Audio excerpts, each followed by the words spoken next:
Would you like to discover powerful ways to drive change in your organization? Would you like to learn about the latest concepts in people strategy, HR effectiveness, and optimization that will help your organization achieve a competitive advantage in your industry? Then HRBP MBA Masterclass with Ron Thomas is for you. With today's uncertain business landscape, HR leaders now play a pivotal role in what some say is a paradigm shift in the industry. This comprehensive 3-day program, in person or virtual, will empower you to embrace a more strategic mindset, enhance your decision-making skills, and help your organization to the next level. To register as a group or individual, email us at info@strategyfocusgroup.com or visit our website at www.strategyfocusgroup.com.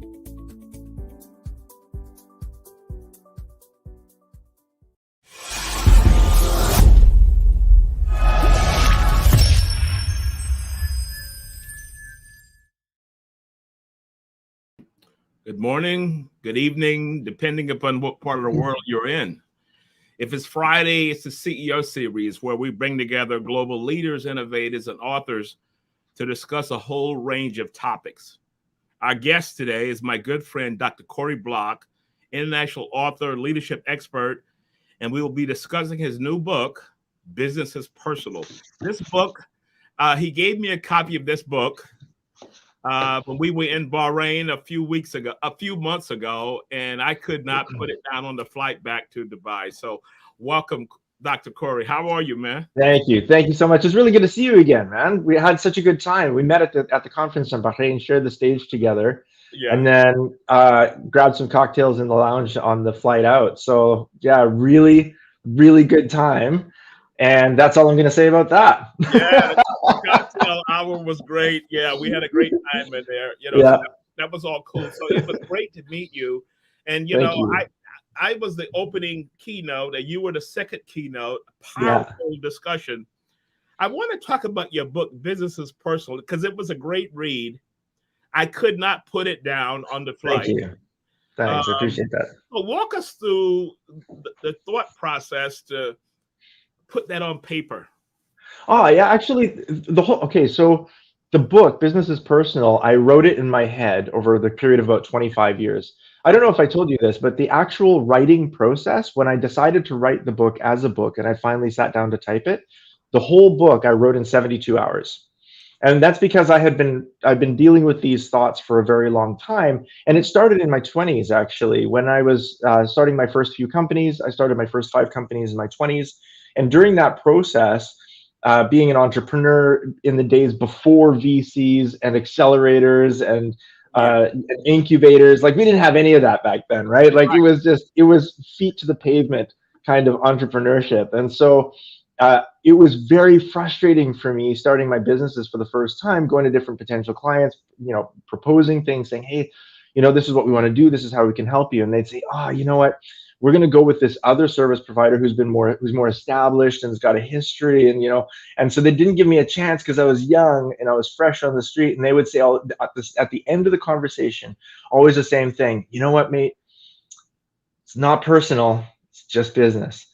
And I would go home and I'd be livid because, well, first of all, that's not even true, right? Because as an entrepreneur, my business is my life. It's all of what I'm doing. Plus, my family eats from those contracts, right? Like if I don't get enough money in the door for my business, we don't eat meat. My kids don't study in school. We don't fly back home to see grandma and grandpa every year.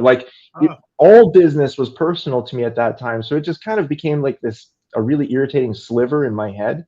And it sat there for 20 years until I finally wrote a book about it. Wow. Because it occurred to me that every business decision that's ever made, whether it's between a business and a consumer, or a business and a business, has a personal impact on a family or set of families, right? Or a person or a set of people. Every business decision moves resources away from one competitor and toward another competitor. Mm-hmm. And that's personal, right? Companies who consistently win and succeed in the competitive market, they have more money to support their families. Their families have better benefits. Those who work in those organizations are more stable.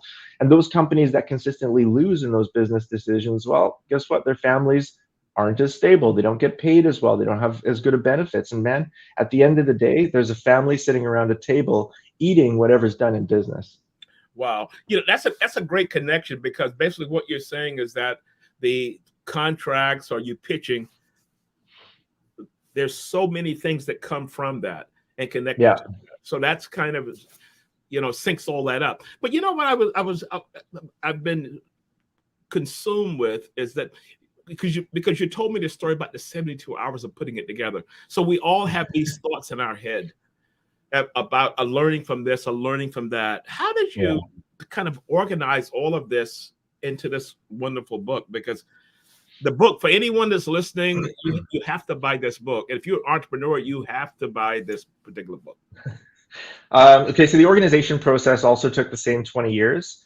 I have been doing strategy work in organizations for since I was in my mid-20s myself. And that just came out of me being good at building companies, and then other organizations saying, hey, listen, can you come and do that for us? So I started doing strategy retreats and workshops for the Council of Europe, World Bank, and some European governments before I was 26. I started doing that. Whoa. And so I would go and do the vision, mission, values, and goals for those organizations. And that became the blueprint for the second half of this book. But the frustration that I developed there was that typically we would produce a great strategy statement for a company, and then it would sit on the About Us page of the website, or maybe a plaque on the boardroom wall, and nobody would refer to it again, right? So it kind of dawned on me, like, we're missing an opportunity here. Why do we do this? Why are they spending all this money to get me to fly to some 5-star hotel, to sit around with the executive committee and the board of directors to argue about these words? And we're spending tens of thousands of dollars on this strategy retreat to put together this vision, mission, and value statement that the CEO can't even remember 6 months from now. There's got to be some sort of logic to this. Well, this was, you know exactly what I'm saying, right? So I thought, what? Okay, so maybe it's instinct, and that's where it came from. Is like, okay, maybe it's instinct. Maybe we have to do this. So I started doing research in evolutionary psychology and the meaning of words and what words mean to humans. And it turns out that in sociological studies, at around the number of 120 humans, between groups of 100 and 120, we have a difficult time organizing ourselves without something external. So typically around 100 people to 120 people in an organization or any kind of group, we have to create an external text. Okay.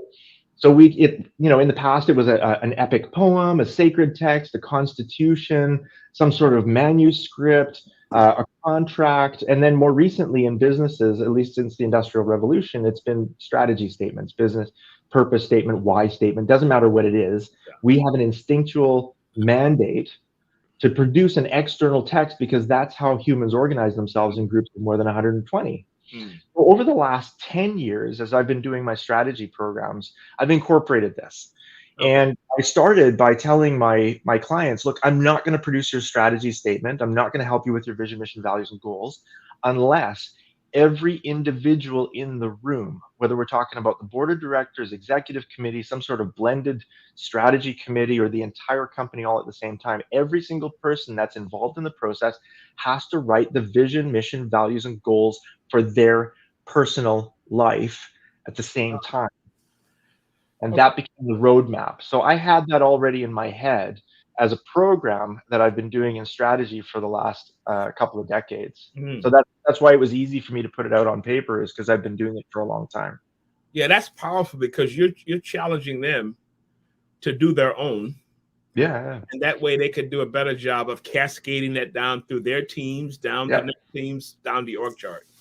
Yeah, but even more than that, like when you see the guys and these powerful men and women at the executive committee table putting down on paper their vision for their personal life and their personal values, then the words that they put down, they can see those words reflected in the corporate values and the corporate vision that they make together. Okay, so rather than fighting for a particular word, which always used to happen to me, it doesn't happen anymore. But we'd get leaders around a table, and one of the leaders would say, "Oh, empathy is one of our value words," and then they would argue about it like it's the only word that mattered. Yeah. right? But having them write their own vision, mission, values at the same time as doing the corporate strategy meant that they could identify, oh, actually, no, this is me. Mm.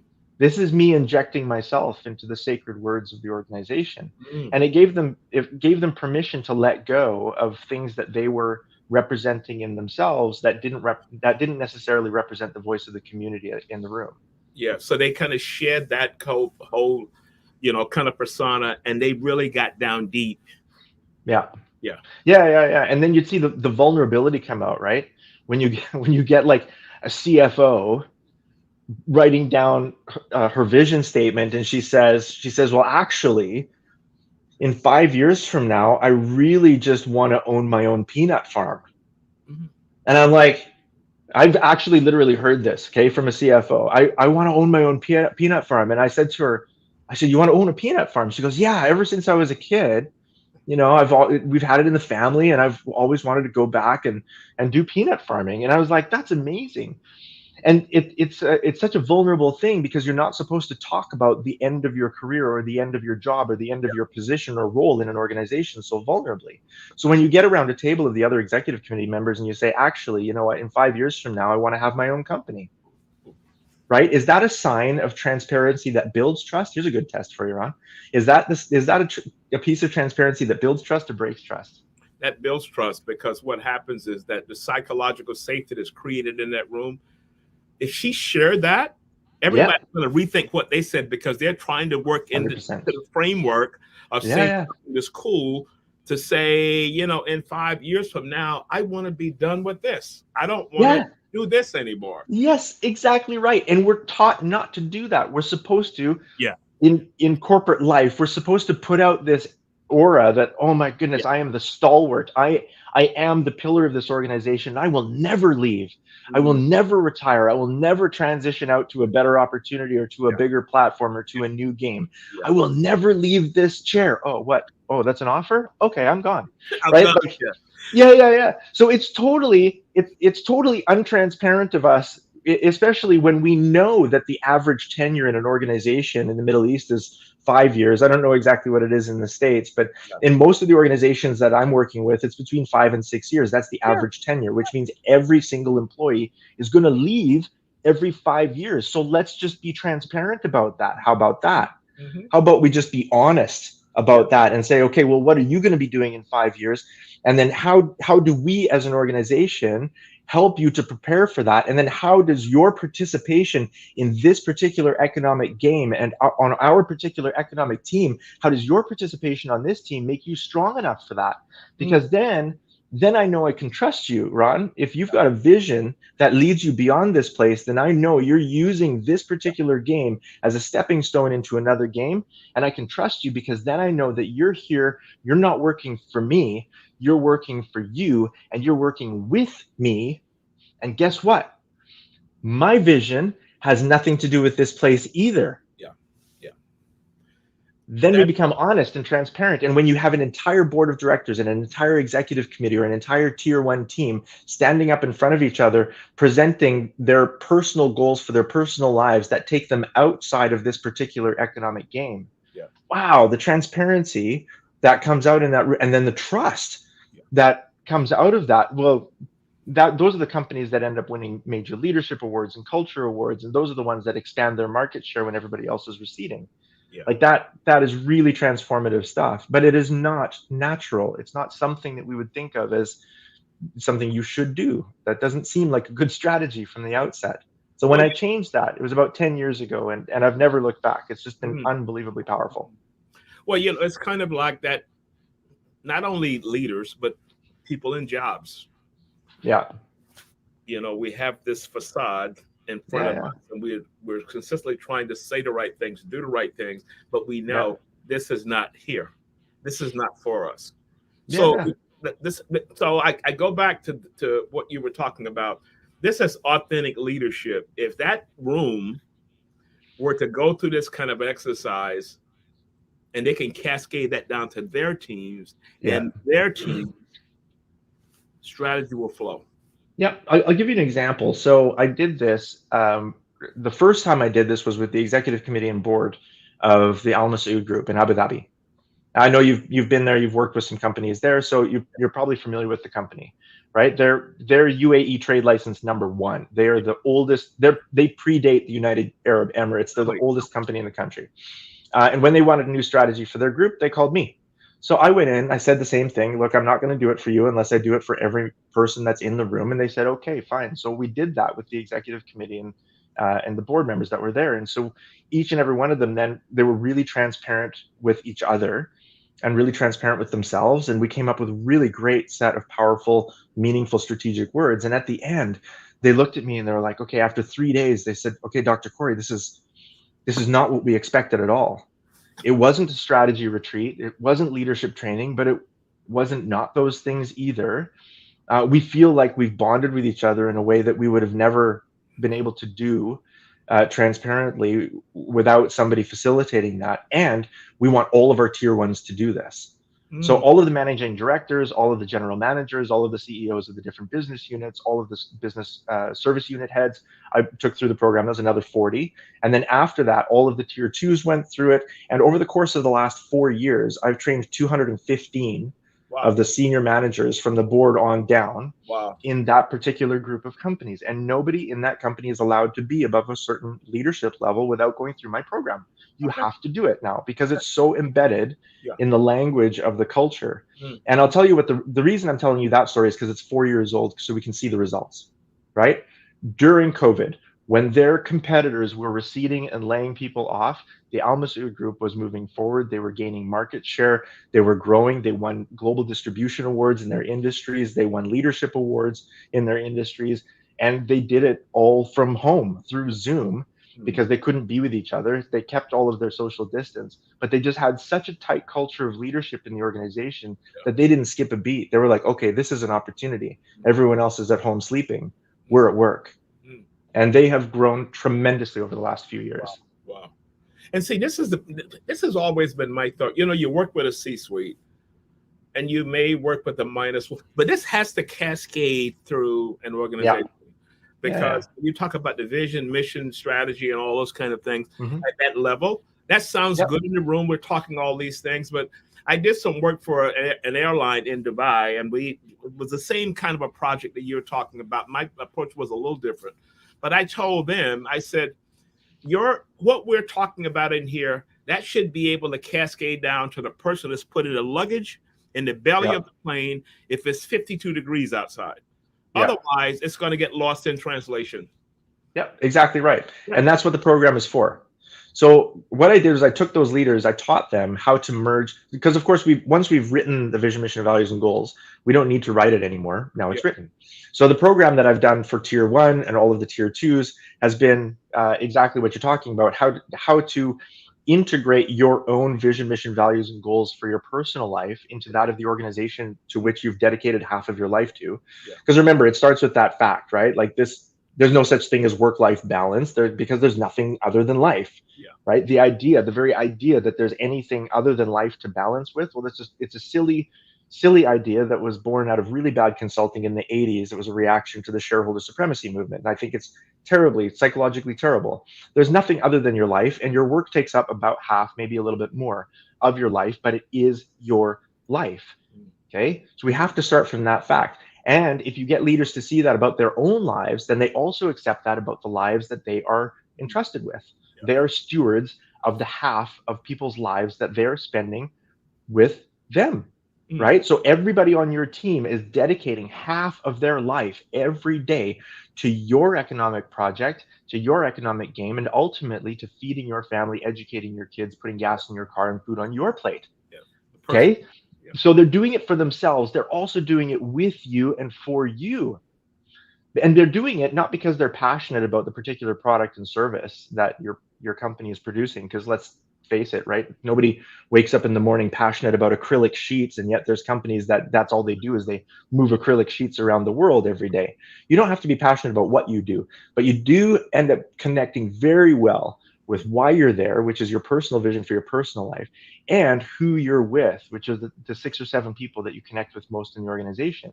When leaders can connect the people in their teams with their reasons for being there, which have nothing to do with the products and services of your company, Yeah. Okay, that's the why. And you can connect meaningfully with the 6 or 7 people that you're working with most in the organization. That means you have a good interpersonal relationship. That means you're sharing life a little bit together. You can tell stories. You're a bit transparent. Well, then the what takes care of itself. Yeah. The what becomes a byproduct of who and why. And the leaders in the organizations that I've worked with really understand that. And that's the backbone of this, is understand your why, understand your who, and the what will take care of itself. It's not a big deal. So what I'm getting from you, and organizations, leaders, it's a lot of silos. So we pull Yeah.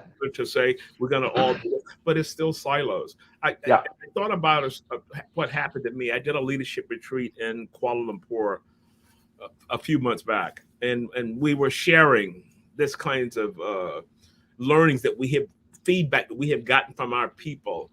And one leader got up and said, this has caused me to do a lot of thinking. And he says kind of one of the most hurtful but strong learnings for me is my team in one of these sessions that we had created this model as how they could do a session with their team, was that I come across as arrogant. I know everything. And he says, I always thought that I was a great leader, self-stamp. And my team says, no.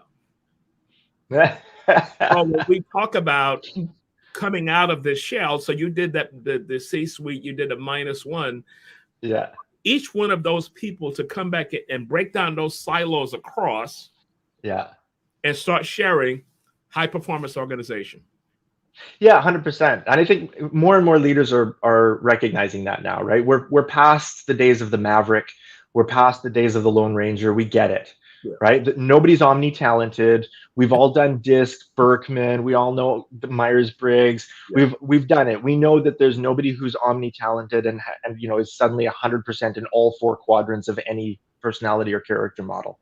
And there's no ideal fit for any particular role that way. But what is an ideal fit and what is omni-talented is a great team. You can actually, by hiring people around you, surrounding yourself with people that are vastly different than you, both in personality and character, as well as socioeconomic origin or nationality or religion or gender, or that kind of diversity on a team breeds amazing quality input-seeking behavior and amazing quality decision-making. And that's the only presence of omni-talented leadership on the planet, is when a team recognizes that everyone else at the table has strengths that compensate for their own weaknesses. Yeah, the overlap, my weakness, your strength. And you weave all that together and you've got an amazing group.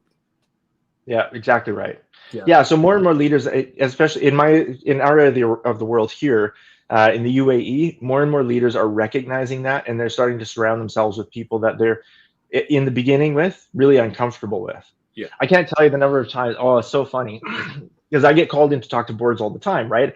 I'm a board advisor. I'm an NED, so I get ushered into board training events or whatever. And I can't tell you the number of times I've had this conversation with a board of people. I'll walk in and I'll say, okay, where do you guys want to start?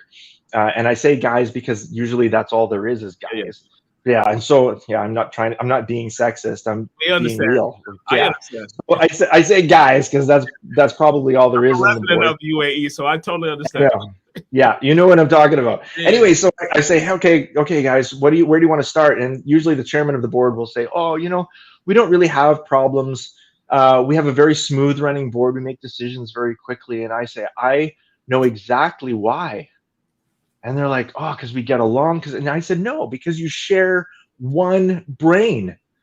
All of you look the same. You talk the same language. You were educated in the same schools. You watched the same television programs growing up, and you probably watch the same television programs now. You attended the same mosques, listened to the same muftis.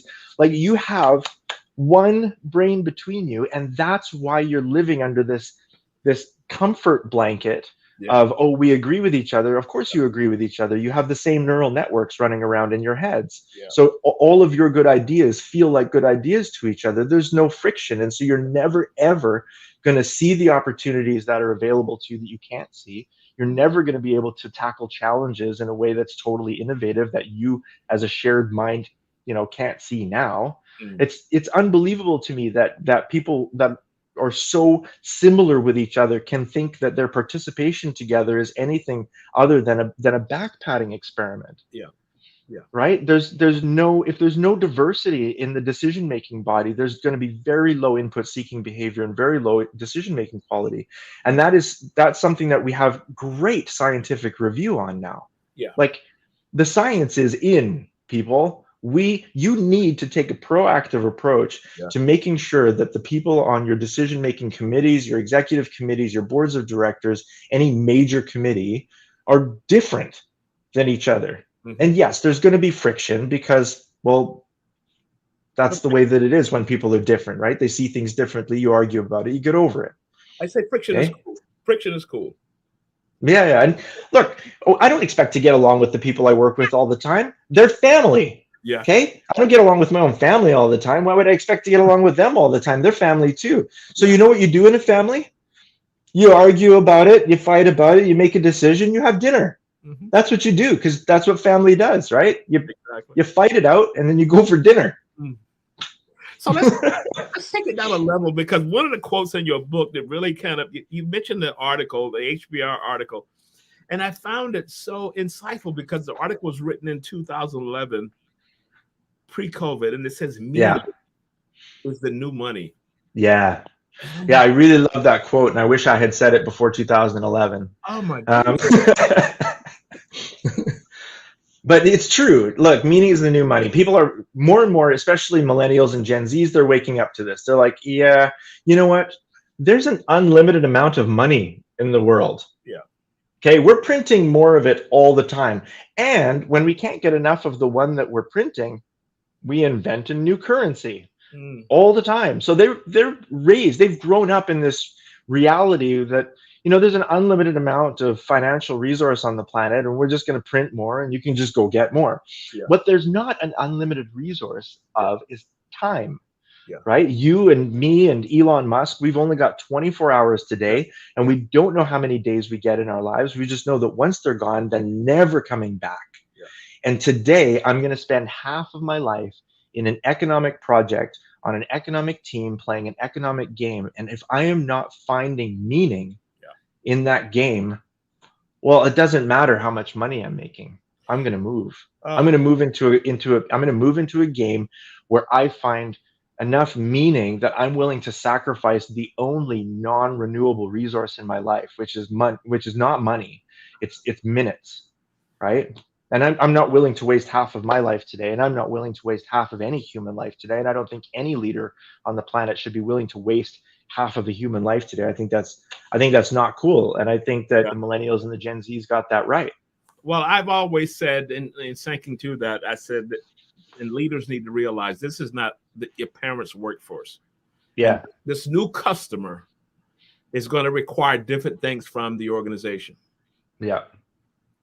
Yeah, exactly. And the new customer wants to connect with employees who are finding meaning in their work. Exactly. My wife is just now publishing her new book. It's called Kind of Person, and it's all about this. And she has spent her entire career in customer service, and so she's decided to write a book about customer service as a calling. She should be a guest on your show. Actually, you should connect with her after. Sorry, this is a shameless plug. No. Only because I've read the book. Only because I've read the book and I know the thesis of it. And it really is about finding yourself in customer service as a calling, because a good deal of humans on the planet actually feel very at home providing services for other humans. Yeah. Because that is how they survive in the world. They add value to the world by providing a service. And in exchange for that service, they receive a part of the resource of the world, and they find that really life-giving. It's like, oh, you know what? Here is your cup of coffee, exactly the way that you want it. And I hope that you enjoy it, and I hope that it blesses your conversation with whoever it is that you're sitting with. That kind of thing in customer service is actually really common. We just don't tap into it enough. Well, if you think of each of us as a human being, we get pleasure out of helping others. We get pleasure Yeah. out of hearing people struggling with something, and we step in and give them a hand for whatever. What it could be verbal or Yeah. directional or whatever it is. But couldn't we also take that model over to our personal lives, a customer service perspective? Yeah. You know, a lot of 100%. Okay. people that people always will come to them. So Yeah. a gentleman mentioned something online the other day. He says, "Thank you for always being a mentor to me." And I'm thinking, I'm not really a mentor to you. We always have conversations. And he wants to Yeah. bounce things off of me. If you want to call that a mentor, okay, cool. Okay. Yeah. But isn't Yeah, that but that's how you occur to him. yeah. Right? You occur to him as a mentor. None of us occur to other people the way that we think, Yeah. right? I'm interacting with you for the very first time, not you, Ron. I mean, I'm interacting with your audience for the very first time. Now, at the end of this, suddenly you're going to have a web of neurons in your head that's called the Corrie Block neuron. And it's going to fire every time you see my face or hear the name Corrie or think of a Canadian or consultant or Dubai or whatever. You're going to associate it, but I don't have any control over those associations. You can Yeah. associate me with whatever you want. Yeah. Okay. But here's the interesting thing about helping behavior and its addictiveness and its contagiousness is that it is a best practice for human survival. It's 1,000,000 years old. Okay. Okay. So if you think about the human race, right? There's only two things we absolutely must do on the planet if the human race is going to continue. We have to survive and we have to reproduce. Okay, those are the two things that we must do. If we don't do those things, the human race is done. We're over. That's it. Game over for humans. The planet's going to be fine. The planet will keep on spinning, and there will be other species. But for humans, we have to survive. Number one, and we have to reproduce. And reproducing is hard. It's difficult, especially in an era prior to the Industrial Revolution. For the previous 1,000,000 years, when you're surviving in an era of scarcity, relative scarcity, and relative violence, then to raise tiny humans and gather calories for them and protect them and provide for them and educate them, that takes a tremendous amount of effort for pre-industrial humans to do. So the majority of our thinking now, 1,000,000 years of wisdom, is who do I partner with? Because I can't do this alone. Yeah. So right from the need to reproduce, we have to be in community with each other. And it's better for us to be like, if you think about the very, very early humans, right? Before cities, maybe even before the written word, you're thinking about very early humans. And let's say I have a family and I've got my female partner human, we've got our little baby humans here, and I'm trying to hunt and gather to provide for my female human, and she's trying to protect our little baby humans while I'm doing that. Well, if I'm off hunting and gathering, who's protecting my family from the other apex predators on the planet, including Ron and his family? Mm-hmm. Right? So it becomes very quick for us in early times to recognize that the best practice we have for being selfish and for surviving the world is by partnering up, not just with a reproductive partner, but with another family, right? So if I'm partnered with you, I can hunt and gather, you can protect the women and kids, the women can start to divide the labor of nurturing and education. Okay, so it makes sense. Then we partner with another family, and I can hunt and gather, you can protect the women and kids, he can do agriculture, and suddenly we have grains and corns and things like that. So from a very early time in human evolution, we had to be together because our survival depended on it. And now fully like 80% of the processes in our head are bent on finding people on the planet that we can trust to provide for us and protect us when we're not looking. That's why helping behavior is contagious and addictive, is because it is a best practice for our own survival. And we've been doing it for 1,000,000 years. Mm-hmm. So I can take that for the work you do from C-suite to boards, and I can literally just cascade that down to a project team that we're working 100%. together on whatever it could be. Yeah, because remember, at the project level, at the granular level, at the customer service level, or at the accounting level, each and every one of those humans is there with a vision for their personal life that has nothing to do with the organization. And they are there because fundamentally, they know that their best practice for survival is to partner with a bunch of other humans in an economic tribe to play an economic game to get a share of the resources so they can build their dreams. Okay. Right? Each and every one of them has to understand why they're there and why they're there. And those are the two, I think, probably thesis questions of the business's personal paradigm is, why are you here? And why are you here? And they're different questions, right? With very important, meaningful answers. Why are you here and not somewhere else? Okay, because obviously you're talented, you have a CV, you've got a level of service you can provide. You could be in any one of 1,000 different companies. Yeah. Okay, but you're not. You're here. You're at this one. Yeah. This is the company that you're in. So why are you at this one and not another one? And at the very basic level, at the granular level, you can recognize, well, first of all, you're not a slave and you're not a victim, right? You weren't coerced into this. You made a deal. You signed an employment contract. You agreed to the money. You agreed to the service. You agreed to whatever it is that you're doing right now. So, and you're not a slave. You can leave whenever you want. Okay. But more importantly than that, you're not a victim. You're not a slave, but you're not an idiot either. Okay, the majority of humans on the planet, and this, notwithstanding, we do have some forms of slavery that are still at play in the world. The world is not perfect. We are not where we were, but we're not where we should be. So I get we're in that transition period, but I'm speaking about the majority of employees. The majority of employees are not idiots.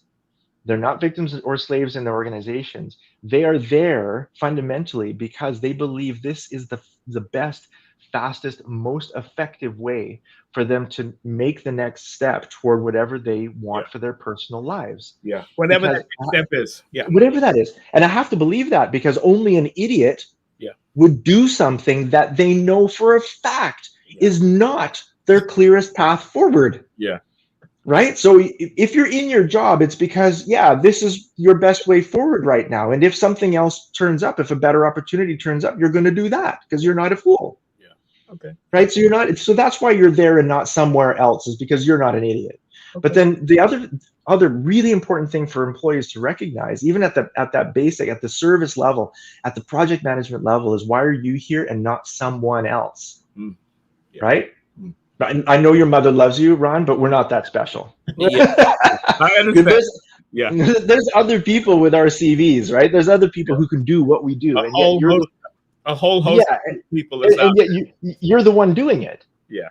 So why is it you? Why is it you and not someone else? And this is super interesting to recognize, because in spite of all of the artificial intelligence and ATS and everything that comes into the recruiting process in our organizations, we still do one thing that does not make sense to me unless you look at it from an evolutionary psychological perspective, and that is interviewing. Okay, so what do? We advertise for a job. We say we need a finance manager.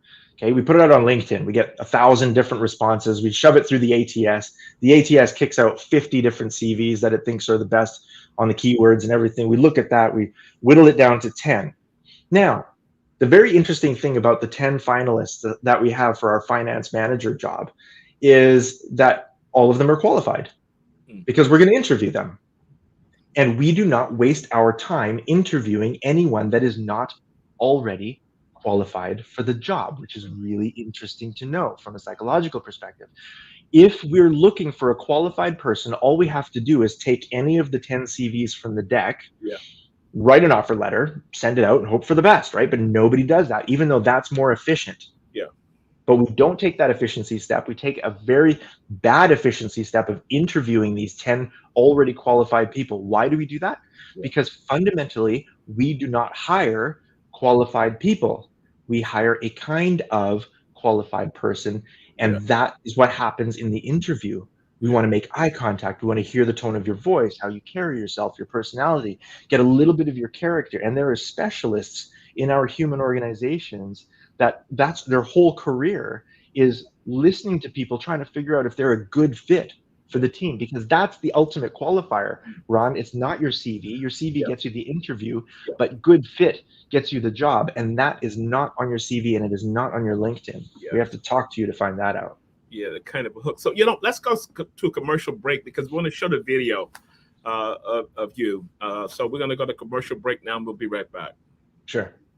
I'm Dr. Corrie. I'm the professor of strategic management at Monarch School of Business in Switzerland. I'm the owner of Paragon Consulting, and I'm a globally recognized business strategist.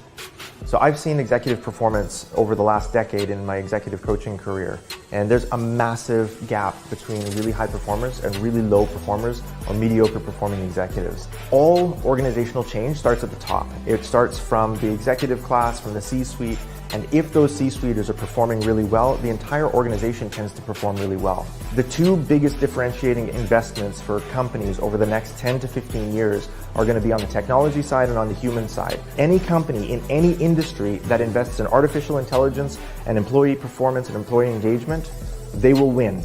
And any company that doesn't will be disrupted. The majority of people will work for a lot less money if they're working in a job that they find meaningful and with people that they connect to.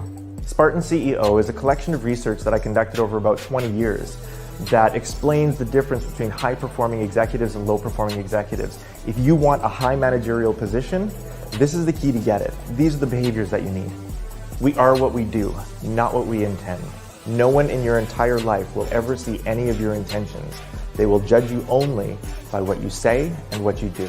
I'm Dr. Corrie Block, and I help companies find profit and performance by helping their people find meaning at work.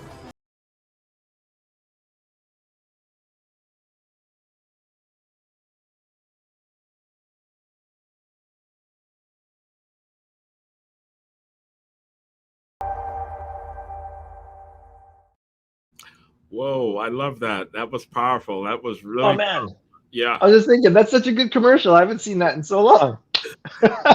Thanks But to your that's, team that got it to us. You know, that was cool. yeah, that's great. That That's book great. that was referenced in there, is that That's this one. That's Spartan CEO. that's pre-business personal? Yep. Okay. Yeah, and I have two more books in the works right now, and I'm not sure which one I'm going to bring out first, but I have two things that I'm very, very passionate about that I'm doing research and writing on at the moment. So you'll see a lot more from me in the next couple of years. Okay, cool. As we begin to wind down, I want to get your thoughts on the Prime Minister from New Zealand, which I really admire. Mm. And her phrase was that there's nothing else left in the tank and I can't move forward. And the reason that resonated with me, because I've been in that position and this was not in the so-called tank to move forward. And I walked in on a Monday morning and resigned the executive position I had with no job lined up. But I knew it was not enough for me to move forward with this because I was pretty much done. What are you thinking? Okay, so, but you're not laying down now, right? Enough time has gone by, you recovered. Good. I recovered. Yeah. Yes, and that's the key. Okay, so Jacinda, she recognized, okay, look, I'm really tired, I'm overwhelmed. This is as much as I can give to the country at the moment, and I think I've done a good job, so I'm just going to step back. She says she's stepping out, but actually what she's doing is she's stepping into recovery. This is the thing that a lot of leaders don't get. You don't get stronger in the gym. You don't get stronger when you exercise, right? Exercise breaks your muscles down. By definition, it uses up the glycogen, it uses up the calories, and it breaks you down. You get stronger when you sleep. And that is the key, right? We don't get stronger when we exercise. We get stronger when we recover, when our body is in delta mode and repairing all of that damage, okay? Cleaning out the beta amyloids, refilling the storage tanks, strengthening up the muscles. That happens when you're sleeping, okay? Not when you're awake. And the same principles apply mentally as they do physically. We are capable of tremendous amounts of stress. And I think stress gets a bad rap, by the way. I think stress is awesome. I mean, a certain amount of it, right? Because look at you, you're an apex predator. You're the strongest, cleverest, most dangerous animal on the planet.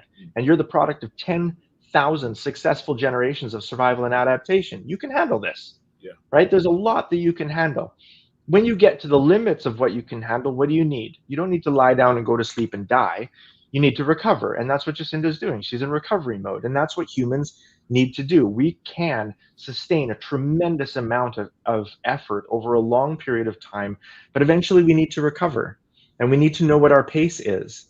I know there's a lot of coaches out there that talk about peak performance, and I would say, okay, I can be a peak performance coach, but I don't want you to be a peak performer all the time. That's not sustainable, right? A world record holding Olympic weightlifter can't lift a world record amount of weight every moment of every day. That is peak performance, and by definition, it's unsustainable. So if you're running at your fastest, you have to be sleeping at your best. There has to be balance, right? And that's what Jacinda's found, and I think that's what most leaders are finding now, is you cannot have an amazing productivity and performance program without an equally amazing recovery and sleep program. You know what? That makes a lot of sense, because I have never looked at it through that lens, because when I went in and physically resigned, and after 2 weeks, I did a lot of reflection about what I had gone through. But it came back to exactly what you were just talking about, recovery. I'm trying to recover to get back to where I was at one time before I go back into this so-called jungle again. Jungle Yeah. being the corporate side. Yes, exactly. If you've been running for hours, recover for minutes. Yeah. If you've been running for months, recover for days. Yeah. But if you've been running for years, recover for months. Thank you. Look, we're not, okay, so we talked about in the beginning of the show, we said we're not omni-talented, right? And now I'm going to go to the next step in that same thought process. We are not omnipotent. We do not have an unlimited amount of energy. We do not have an unlimited amount of resources, whether we're talking about physical resources or emotional or mental or even spiritual resources. We are not, unbridled well springs of energy. We are not gods. We are not prophets. And we need to recover. We need our mindfulness practices. We need meditation. We need reading. We need to be able to stop and reflect. And sometimes we need months for that. And sometimes we need minutes for that. And a good leader knows how to create amazing balance between their productivity and performance moments and their recovery moments, because that is what ends up raising the pace on your average day, which is actually who you are, right? You as a leader, you are not a reflection of your peak performance. Okay, peak performance is peak. It is unsustainable. You are a reflection of your average day, your average performance. You take all your crap days and all of your amazing days and all of your average days, you slap them together, and your life is the ultimate result and product of your average level of productivity. And so really great performance coaches aren't looking to elevate peak performance. We're looking to elevate average performance. I want to elevate your average day. So your Tuesday and your Thursday look exactly the same, and they're just slowly, incrementally getting better. Okay. If you're looking for peak performance all the time, you can get it, but you're going to burn out, right? You should expect that. You should expect that burnout. So last question I wanted to ask you is that how do you, as a leadership guru, you're counseling and you're causing people in the room to think at a higher level. Yeah. What does Dr. Corrie do to stay on your game, continue to grow and develop your craft? Oh, you know what? I'll be honest with you. For me, it's very similar to Marshall Goldsmith. Marshall would say that, you know what, I learned so much from the people that I coach, and that is the same for me too. Now, I'm also intentional about the diversity on my team, and my coachees, my clients are a part of my team. They're a part of my social circle. Okay. So I have great gender diversity on my team. I've got great balance between corporate CXOs of multinationals and entrepreneurs that are starting out. I've got great balance of different people from different kinds of industries and different socioeconomic backgrounds and different nationalities. And so I have that incredible diversity among my own community, and I would consider each and every one of my clients a part of my community, and I learn from them. Okay. So that's that. Well, of course, I read a lot, right? I have a learning addiction. You know that, right? If you look at my LinkedIn, which is about a week long, I have 2 master's degrees and 2 doctorate degrees, and I studied finance at Harvard and artificial intelligence at MIT because I have a learning addiction. So I'm always involved in some sort of formal academic learning as a student. I'm always reading a number of leadership books, but I would say that right now, a lot of my own leadership development comes from input and exchanges that I have with my clients and coachees. It's an incredible blessing to be doing what I'm doing. Wow, that was a powerful way to end this discussion. Dr. Corrie, thank you so much. I need you to hang on for a minute as we close that. Thank you so much for being a guest, and I'll see you in a few weeks, possibly. Yeah, we're gonna have lunch together, dinner together when you get here. So, oh yes, looking forward to seeing you. Okay, man. Hold on for a second as we close out. Will do.